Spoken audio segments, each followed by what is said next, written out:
আমার ঘরের প্রথম গাছ যেটি মরে যায়নি, পথস।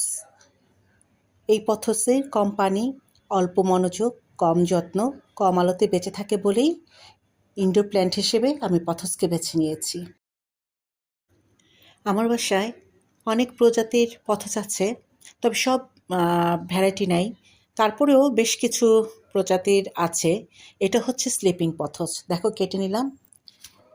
আর এই যে কাটিং করার সময় সুস্থ একটা ডাল নিতে হবে।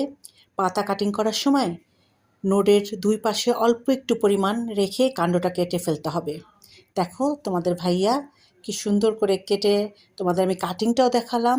দেন কিভাবে সেট করছে। শুধু যে আমরা কোনো টবেই সেট করব সেটা কিন্তু নয়, একটা বোতল কেটে এভাবে সেট করছে। দেন সেই বোতলটা আবার একটা টব, কাচের একটা পাত্রে বসিয়ে এখন পানি দিব।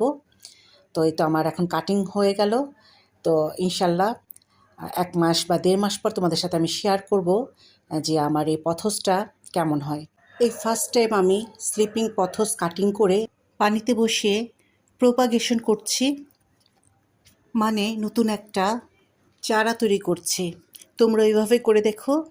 প্রোপাগেশন দুইভাবে করা যায়, পানিতেও করা যায়, আমার আবার কাছে মাটিতেও পানিতে করা যায়। বেশি সহজ লাগে, তাই আমি পানিতেই অনেকগুলো এভাবে করেছি।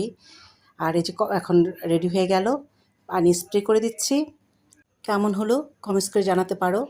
আর আজকে আমার ভিডিওটি যারা গাছপ্রেমী আছো, পথস দিয়ে তোমাদের ঘরটাকে সাজাতে চাও, তাদের জন্য। আশা করি তোমাদের উপকারে আসবে। আল্লাহ হাফেজ, টাটা।